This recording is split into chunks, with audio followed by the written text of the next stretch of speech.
Public, তাদেরকে শুধু ধরা হয়েছে বাইক নিয়ে আসার সময়। এ বিষয়ে আপনি কী বলবেন যে আক্রান্ত হচ্ছে টিএসআর এবং পুলিশ, তারা ডিউটি বর্তমানে করছে, তাদের উপর আক্রমণ চালাচ্ছে ব্যক্তিগতভাবে লোকাল বলে, এ বিষয়ে কী বলবেন?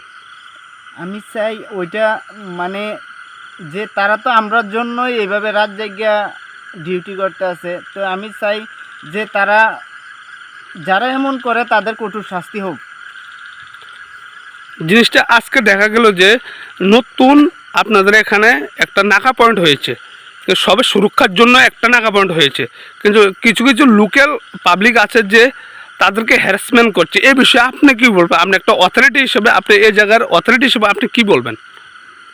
আমরা চাই যে আমরা সুরক্ষার জন্যই তারা আছে, যে এই এলাকার কেউ যাতে তাদের উপরে কোনো তাদেরকে কোনো হ্যারাসমেন্ট না করে, যদি করে আমরা এলাকাবাসী তাদের উপরে আক্রমণ করুন। ধন্যবাদ। স্যার একটু গলা ইয়া দিয়েছে, ধাক্কা দিছে, মানে পাবলিকে গলাত ধরছে টিএসআরের, আপনার ডিউটি অবস্থায় টিএসআরের গলাত হাতাহাতি করছে, মানে হেরা আটকা ধরছে এরকম করে, হ্যাঁ টিএসআর ফুট কই থেকে আসে এরকম করে, এরকম এরা ব্যবহার করছে। এইখানে আমরা কোন জায়গা থেকে? চিলাগম পিএস থেকে আমরা এখানে চেকপোস্টে আছি এখনো, বর্তমানে এখনো আছে আমরা 3জন। আমরা বর্তমানে উসি আছে, সেখানে উসি আছে, যতনবাড়ি পিএস থেকে ইয়াও আছে, আউটপোস্ট থেকেও আছে। আপনারা আমাদের ওই চেলাগাং উসি বিমল বৈদ্য, উনি এসে কি বলেছে এই ঘটনার সম্বন্ধে? উনিও এখন প্রচার করবো, এরপরে আসামি বার করবো এই কথা কইয়া আমরা গেছে গা। হুজুর আছে, সব দেখতেছে, লোক জমছে এখানে, সব এখানে জমতাছে।